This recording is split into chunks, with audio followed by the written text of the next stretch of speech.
만약 어느 날 네가 가장 두려워하던 것이 한겨울 폭설 속 한밤중에 네 집 문을 두드린다면 너는 무엇을 할 것인가? 안전을 지키기 위해 문을 닫을 것인가? 아니면은 새하얀 어둠 속에서 떨며 생명을 구걸하는 한 존재를 위해 문을 열 것인가? 사람은 흔히 자비가 무엇인지 안다고 말한다. 그러나 살을 내는 한기와 공포가 함께 문을 두드릴 때에만 우리는 비로소 자신이 누구인지 알게 된다. 그 밤 얼음으로 뒤덮인 산중, 폭설 속 고요히 서 있는 작은 통나무 오두막 안에는 혼자 사는 한 노파, 한운영이 있었다. 찾아오는 이도, 의지할 이도 없었다. 벽난로의 불은 점점 약해지고 바람은 판자 틈을 가르며 마치 악마의 울음처럼 윙윙거렸다. 그리고 바람의 울부짖음 사이로 문짝을 살짝 긁는 소리가 들려왔다. 처음엔 그녀는 자신이 잘못 들은 줄 알았다. 하지만 그 긁는 소리는 점점 다급해졌고 그 사이로 아주 작은 신음이 섞여 들렸다. 막 숨이 끊어지려는 자의 막힌 울음 같았다. 그녀는 천천히 문으로 다가가 나무 빗장에 손을 얹었다. 한순간의 머뭇거림, 한 사람의 일생만큼이나 길게 느껴졌다. 문 밖에는 죽음이 있었다. 문 안에는 안전이 있었다. 그러나 그녀는 문을 열었다. 벽난로 불빛이 번져나와 그녀를 똑바로 바라보는 노란 눈동자를 비추었다. 수척한 몸으로 두 새끼를 품에 안은 한 마리 암늑대였다. 으르렁거림도 없었다. 달려들지도 않았다. 그저 간절한 눈빛, 지쳐있고 절망에 잠긴, 그리고 너무도 인간적인 은영의 손이 살짝 떨렸지만 목소리는 불의 온기처럼 따뜻했다. 들어오렴, 바람이 너희 목숨을 앗아가기 전에. 문이 닫혔다. 그리고 바로 그 순간 기묘한 이야기가 인간과 늑대 사이에서, 공포와 자비 사이에서 시작되었다. 눈은 땅과 하늘의 경계를 지워버릴 만큼 굵게 퍼부었다. 마을 전체는 새하얀, 이불 아래 숨을 죽인 듯 고요했고 낮은 지붕들만이 잠든 유령처럼 아련히 떠 있었다. 마을 끝자락 낡은 통나무 오두막 하나가 울부짖는 바람을 견디며 비스듬히 서 있었다. 안에서는 평생의 거의 끝자락에 선 여자. 한운영이 작은 화롯불 옆에 앉아 마른 손을 내밀어 온기를 쬐고 있었다. 불꽃은 점점 약해졌고 붉던 숯불도 바람결에 맞춰 잦아들었다. 그녀는 어깨에 담요를 더 끌어올리고 가느다란 기침을 했다. 기침 한 번마다 늙은 가슴이 떨렸고 오래된 나무처럼 삐걱거리는 소리가 났다. 그녀는 고요함에 익숙했고 외로움에도 익숙했다. 하지만 그 밤의 정적은 어딘가 달라탔다. 더 무겁고 더 차가웠다. 마치 폭설이 이 세계에 속하지 않은 무언가를 함께 끌고 오는 듯했다. 그러다 문을 긁는 소리가 들렸다. 한 번, 두 번, 세 번, 느리고 머뭇거리고 힘이 없었다. 그녀가 고개를 들었다. 심장이 세차게 뛰었다. 이 밤중에 누구지? 그녀가 중얼거렸다. 차가운 공기 속으로 하얀 숨이 뱉어졌다. 긁는 소리가 다시 났다. 이번에는 더 급했다. 간청하는 듯 했다. 그녀는 천천히 걸음을 옮겼다. 책상 위에 등잔불이 문틈으로 스미는 바람에 흔들렸다. 떨리는 손이 나무 빗장 위에 얹혔다. 그녀의 한 부분은 문을 굳게 걸어 잠그고 바깥 모든 것을 외면하라 속삭였다. 하지만 다른 한 부분, 연약하지만 자비로운 인간의 한 조각은 침묵하길 거부했다. 아마 개일 수도, 길 잃은 짐승일 수도 있지. 그녀는 자신을 설득하듯 낮게 속삭였다. 문이 벌컥 열렸다. 바람이 들이닥치며 폭설이 작은 방 안으로 들이쳤다. 그녀는 눈을 가늘게 뜨고 살을 베는 한기를 손으로 가렸다. 새하얀 눈발 속에서 검은 그림자가 문턱에 푹 꿇어 앉았다. 벽난로 불빛이 비추자 그것은 암늑대였다. 회백색 털은 얼음과 눈에 잔뜩 젖어 있었다. 그 눈동자에는 사냥꾼의 광채가 아니라 절망한 어미의 간절함이 깃들어 있었다. 배 아래로는 두 마리 새끼가 덜덜 떨며 가슴팍에 매달려 힘없는 신음을 냈다. 그녀는 굳어선 채로 가슴이 요동치는 것을 느꼈다. 본능이 외쳤다. 문을 닫아라. 도망쳐라. 하지만 늑대는 으르렁거리지도 다가오지도 않았다. 다만 머리를 깊이 숙이고 가쁜 숨을 몰아쉬며 간절한 눈으로 바라볼 뿐이었다. 그 순간 그녀는 마치 자신의 모습을 보는 듯 했다. 긴 밤 끝자락에 지친 하나의 생명, 누군가의 마음이 열리길 바라는 들어오렴. 그녀는 바람처럼 떠는 목소리로 말했다. 바람이 너희를 가져가 버리기 전에 암늑대가 머리를 들었다. 알아들은 듯 보였다. 한 걸음 내디디고서 멈춰 그녀를 떠보듯 바라보았다. 그녀는 한 걸음 물러서며 문을 더 넓게 열어 자리를 비켜주었다. 2마리 새끼가 비틀거리며 먼저 들어왔고 이어 어미가 뒤따랐다. 큰 몸짓이 바닥에 주저앉으며 거친 숨이 방 안에 퍼졌다. 그녀는 서둘러 문을 닫았다. 먼 바람 소리는 점점 멀어지고 이제 이 작은 공간을 채운 것은 서로 다른 종스의 세 생명체가 함께 나누는 숨소리뿐이었다. 벽난로는 타닥타닥 소리를 딴냈고 노란 불빛은 그녀의 주름진 얼굴과 젖은 늑대털 위에서 잔잔히 일렁겼다. 그녀는 이가 빠진 도자기 그릇에 따뜻한 탄 물을 따라 바닥에 살짝 내려놓았다. 암늑대는 그녀를 한번 바라보더니 고개를 숙여 물을 핥았다. 그리고 새끼들에게 먼저 양보했다. 으르렁거림도 저기도 없었다. 오직 지쳐있던 숨들이 천천히 가라앉아 갈 뿐이었다. 그녀는 앉아서 그 광경을 바라보았다. 마음속에서 이상한 감정이 일었다. 두려움과 연민이 함께 피어올랐다. 그녀는 마치 스스로에게 말하듯 중얼거렸다. 내 이름은 은영이야. 마을 사람들은 날 괴짜라 부르지. 됐어. 오늘 밤 난 그저 사람이 되고 싶을 뿐이야. 암늑대가 머리를 들었다. 눈동자에 부드러운 빛이 스쳤다. 낮게 고개를 숙였다. 알아들은 듯이 작은 방 안 바깥의 바람이 울부짖는 동안 따뜻한 고요가 내려앉았다. 인간과 짐승, 두 외로운 존재가 폭설 속에서 서로를 찾아냈다. 그녀는 낡은 양모 담요를 가져와 떨고 있는 두 새끼의 몸 위에 살며시 덮어주었다. 그중 하나가 그녀의 손목을 살짝 핥았다. 그녀는 흠칫하더니 조용히 웃었다. 그 미소는 아주 오랫동안 잊고 있던 것이었다. 그 밤 폭풍은 여전히 포효했고 눈은 그칠 줄 몰랐다. 하지만 그 통나무집 안에서 자비의 불씨가 하나 켜졌다. 소리 없는 작지만 어떤 바람보다도 끈질긴 벽난로 옆에서 깜빡 잠이 들기 직전 그녀는 늑대들의 고른 숨을 들었다. 그 소리는 그녀 자신의 심장 박동과 섞여 겨울밤의 낮은 자장가가 되었다. 그녀는 꿈결에 속삭였다. 아마 인간도 너희와 다르지 않겠지. 그저 두려움이 너무 많아 사랑하는 법을 잊어버렸을 뿐. 밖에서는 폭설이 아직 멈추지 않았다. 그러나 이 작은 오두막 안에서는 운명을 바꿀 만남이 이미 시작되었다. 그리고 누구도 알지 못했다. 바로 이 밤, 바로 그 문이 온 마을의 운명을 바꾸리라는 것을. 다음 날 새벽은 더디게 떠올랐다. 겨울에 잿빛빛이 문틈으로 스며들어 처마박 두텁게 쌓인 눈을 희미하게 비췄다. 오두막 안에는 아직 밤의 온기가 남아있었다. 한은영은 조용히 깨어나 벽난로에 장작을 두어 토막 더했다. 낡은 담요 위에서 2마리 새끼 늑대가 둥글게 말린 채 배가 오르내리며 고르게 숨쉬고 있었다. 어미는 이미 깨어 방 한쪽에서 경계하는 눈빛으로 서 있었지만 저기는 없었다.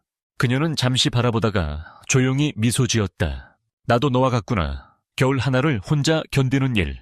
마치 오래된 버색에 말을 건네듯 했다. 밖에서는 여전히 눈이 내렸지만 바람은 한결 잦아들었다. 폭풍의 울음 대신 서서히 깨어나는 세상의 희미한 소리만이 들렸다. 은영은 문을 열어 깨끗한 눈을 떠다가 물을 끓일 생각이었다. 바로 그때 작은 소리에 그녀가 멈칫했다이쯤 문턱 밖 눈 위에 큼직한 늑대 발자국이 선명히 찍혀 있었다. 그 발자국은 그녀의 처마까지 이어져 거기서 멈추고 있었다. 그리고 더 멀리 나무들 사이로 사람의 실루엣이 어른거렸다. 그녀가 눈을 가늘게 뜨자 산림감시원 윤준호가 서서 지켜보고 있었다. 말수가 적은 중년에 산에 독수리처럼 예리한 눈을 가진 그였다. 그는 발자국을 보다가 그녀를 보더니 가볍게 고개를 끄덕였다. 괜찮으십니까? 추위에 쉰 목소리로 그가 물었다. 괜찮네, 고맙네. 늑대 발자국이 보입니다. 아주 가깝습니다. 그래, 하지만 그 녀석들은 아무도 해치지 않았어.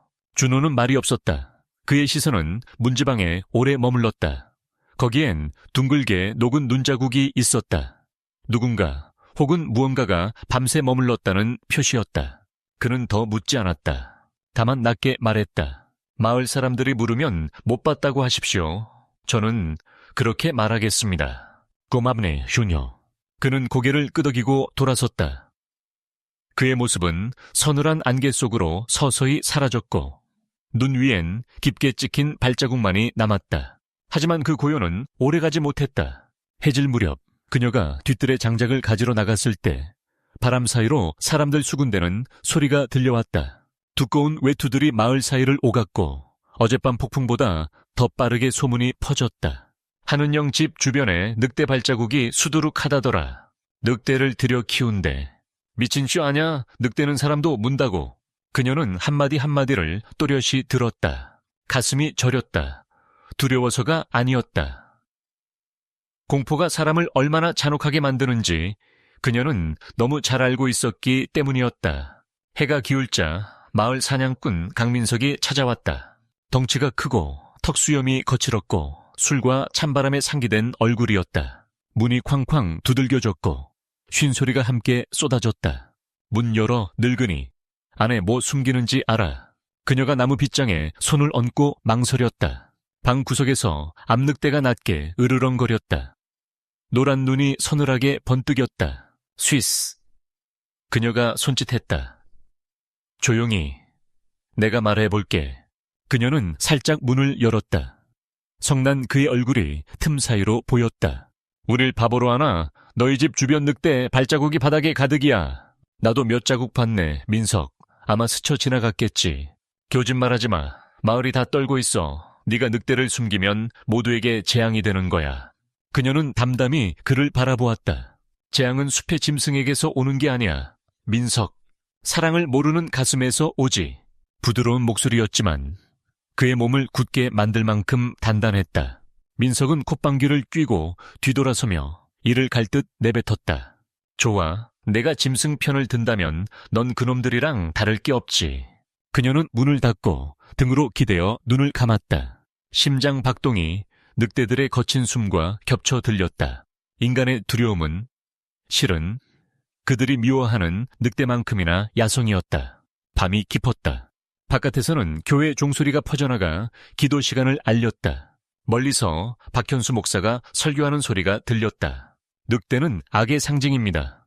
주의 양을 물어뜯고 선한 일을 해칩니다. 늑대를 용인하는 자는 주의 뜻을 거스르는 자입니다.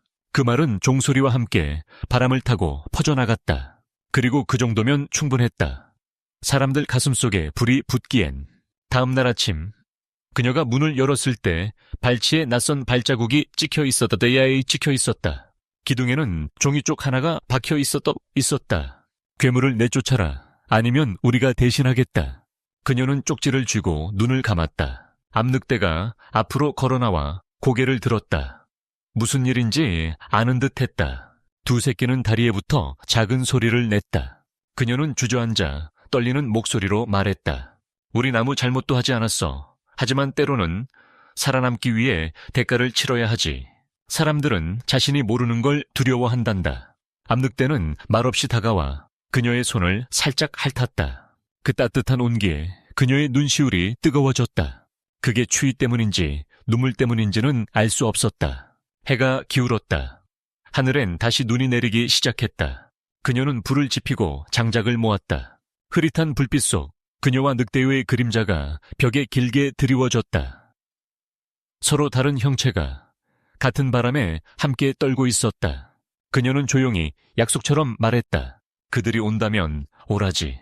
누구도 너희를 건드리게 두지 않을 거야. 바깥 희뿌연 눈 너머에서 윤준호는 멀찍이 서서 조용히 지켜보고 있었다. 오두막 지붕에서 피어오르는 연기가 그의 눈에 들어왔다. 그리고 그 한순간 그는 알았다. 진짜 폭풍은 머지않아 닥친다는 것을.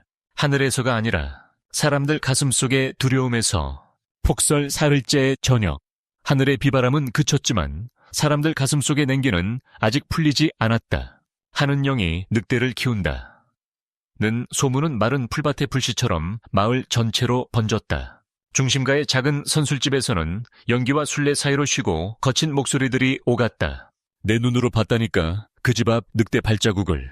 미친 거지? 늑대랑 살겠다고? 곧 잡아먹힌다니까. 아니, 번식이라도 하면 떼거리가 마을로 들이칠 거야. 우리가 뭔가 해야 해. 탁자와 의자가 쾅 하고 부딪혔다.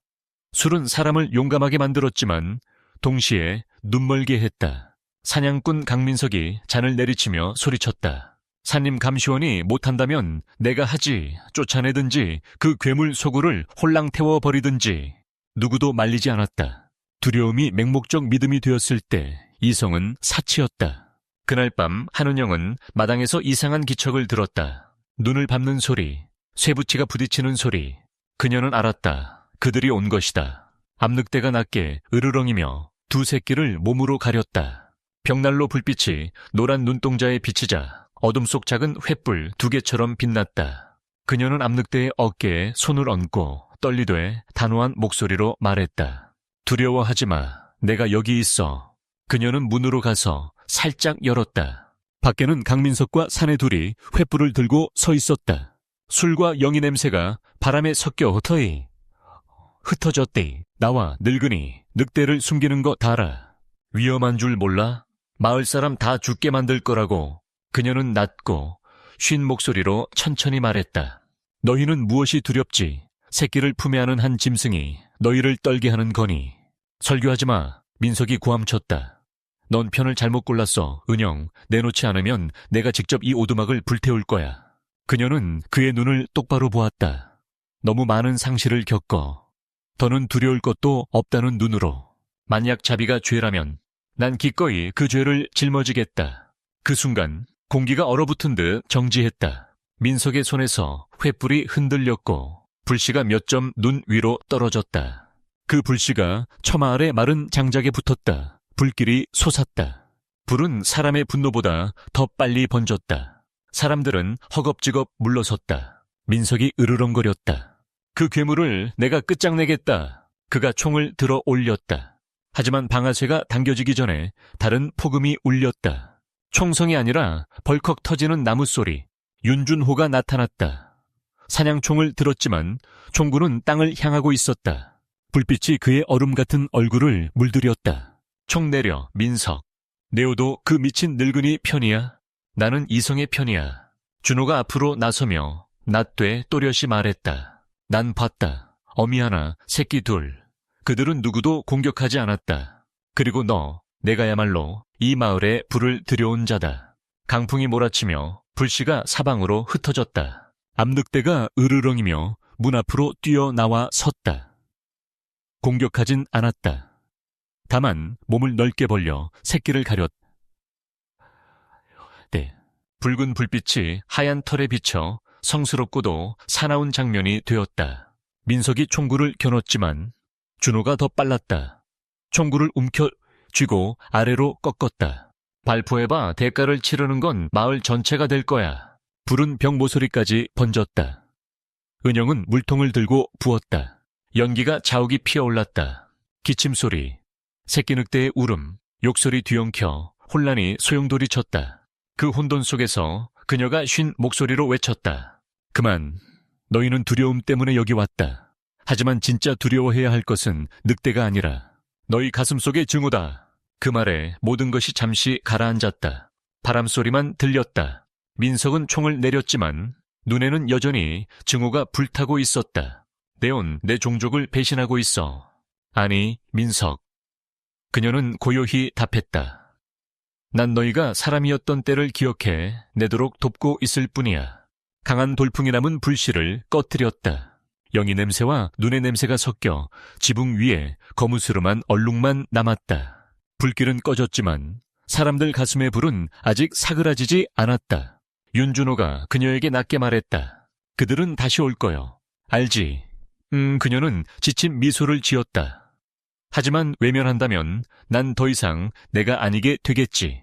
그는 고개를 숙여 경의를 표하고 바람에 흔들리는 그림자처럼 조용히 물러났다. 밤이 내리자 그녀는 벽난로 앞에 앉아 흔들리는 불꽃을 바라보았다. 생명의 상징이던 불이 이제는 신뢰와 두려움의 경계가 되어 버린 듯했다. 암늑대가 다가와 그녀의 다리에 머리를 기댔다. 두 새끼가 곁에서 둥글게 말아들었다.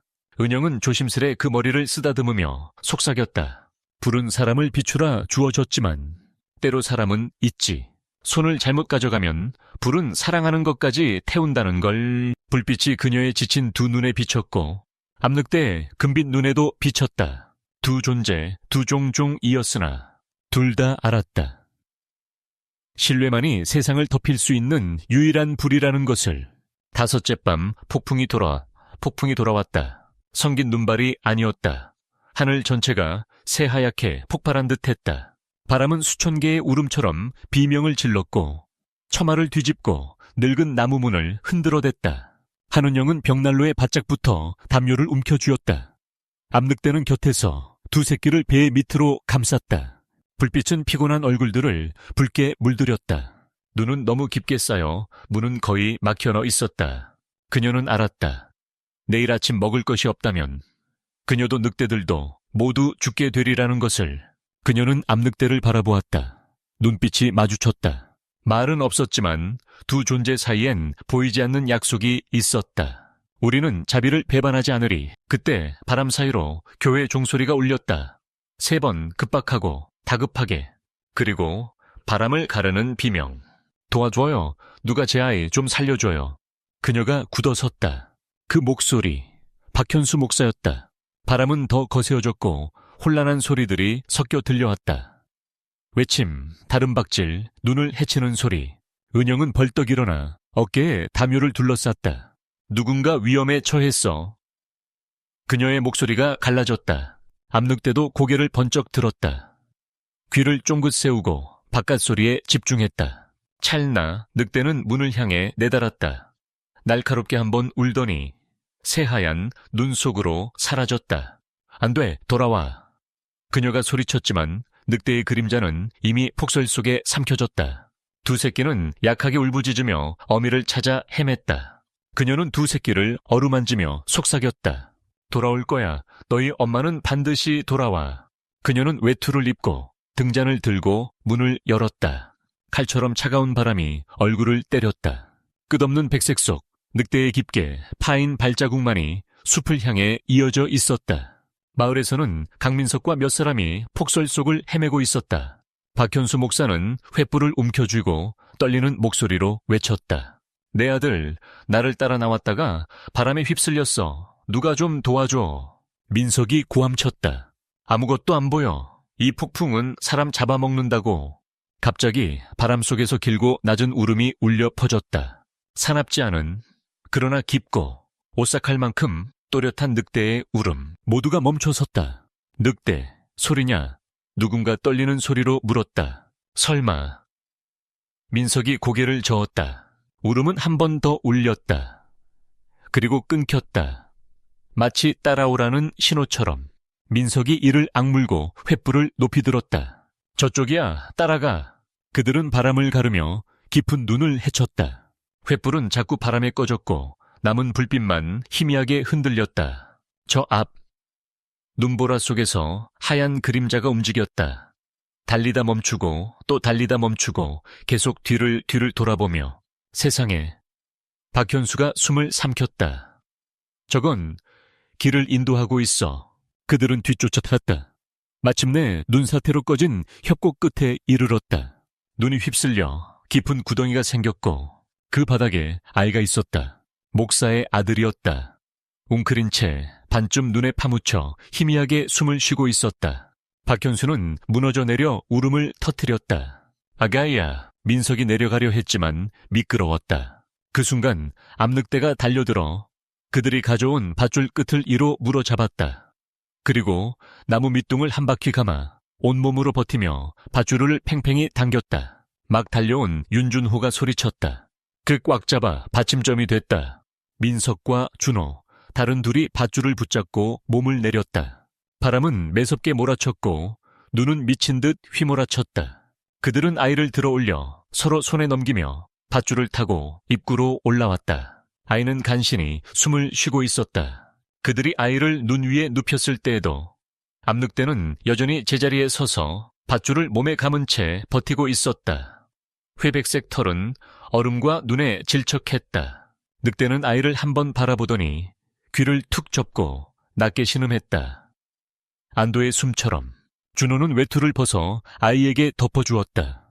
민석은 헐떡이며 무릎을 꿇고 늑대를 바라보았다. 눈빛이 뒤섞여 있었다. 저게 사람을 구했다고? 아무도 대답하지 못했다.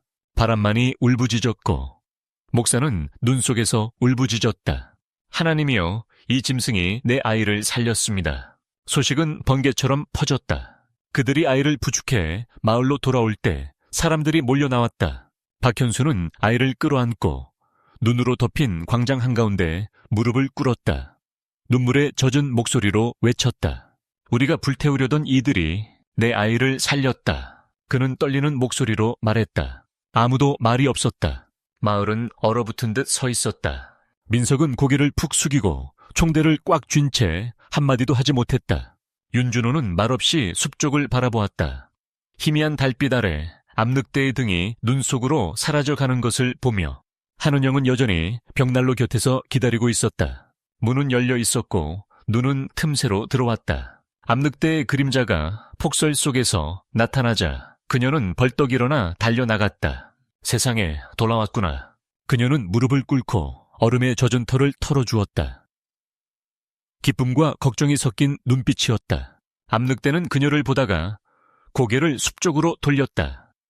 무엇인가를 알리는 듯이 그녀도 따라 바라보았다. 멀리 눈 속에서 횃불을 든 사람들이 다가오고 있었다.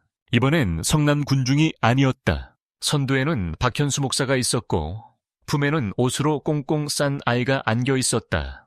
그 뒤로 윤준호 그리고 강민석, 고개를 숙이고 무겁게 걸음을 옮겼다. 가까이 이르자 박현수는 멈춰 섰다. 그는 아이를 내려놓고 한은영 앞에서 깊이 머리를 숙였다. 나는 당신에게 그리고 저 생명에게 내 아들의 목숨을 빚졌습니다. 그녀는 고개를 저었다.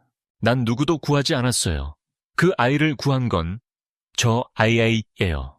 박현수는 암늑대를 바라보았다. 희미한 불빛 속 늑대의 금빛 눈이 반짝였다.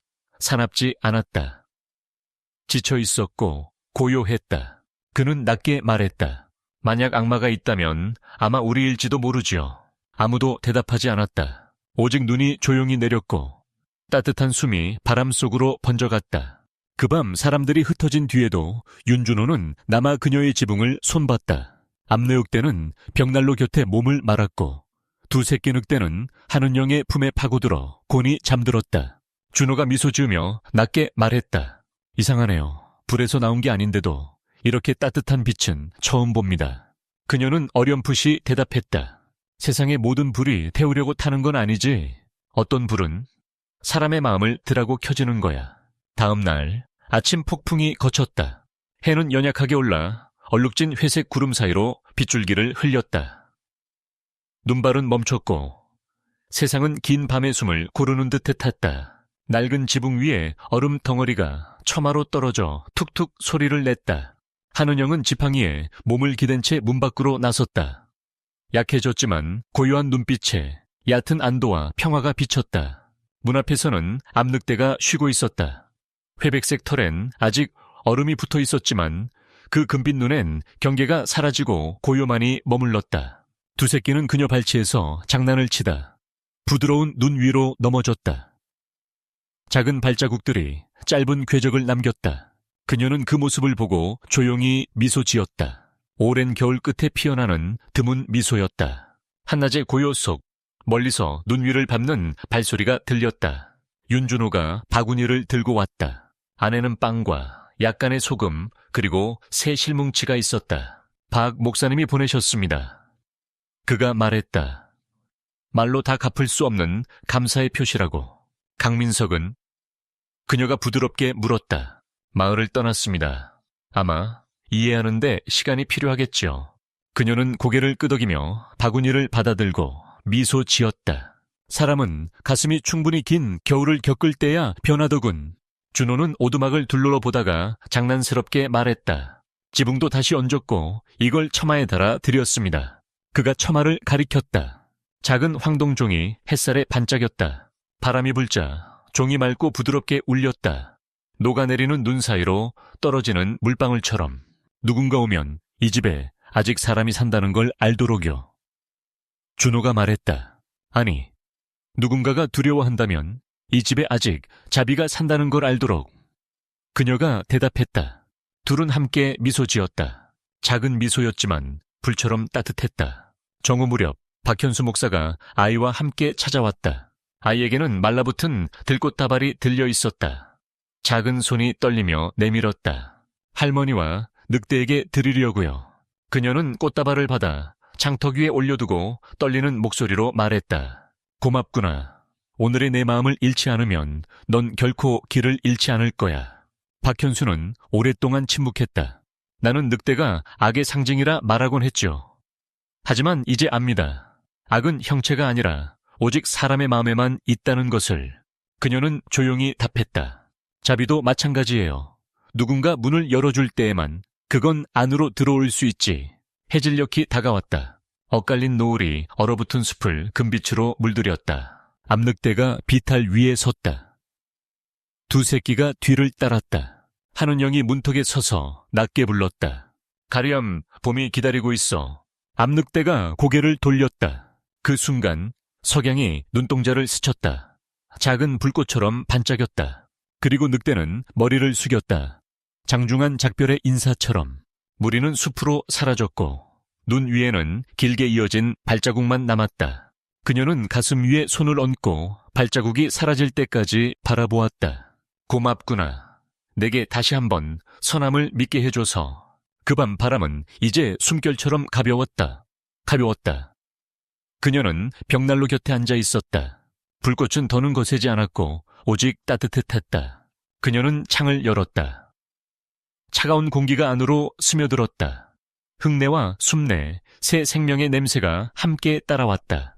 처마의 작은 종이 살며시 울렸다. 그녀는 미소 지으며 마치 세상 전체에게 속삭이듯 말했다. 인간을 구원하는 건 힘이 아니야. 폭설 속에서도 문을 열 수 있다고 믿는 마음. 신뢰지. 불빛이 그녀의 두 눈에 반짝였다. 긴 폭풍 뒤 하늘에 남은 작은 별 2개처럼. 바깥에서는 눈이 이미 멎어 있었다. 하늘은 새벽의 연분홍으로 물들기 시작했다.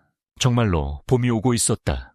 이 이야기가 당신의 마음을 조금이나마 덮였다면 좋아요는 따뜻한 악수 하나로 남겨주고 구독을 눌러 점점 차가워지는 세상 속 작은 자비의 불씨들을 함께 지켜가자. 내가 들려주는 모든 이야기는 듣기 위해서만이 아니라 느끼기 위해 그리고 기억하기 위해 있다. 위에 있다. 아무리 큰 폭풍이라도 선함은 언제나 마지막 피난처라는 것을. 다음 이야기에서 다시 만나자. 또 다른 어둠 속 또 하나의 문이 열리는 그곳에서.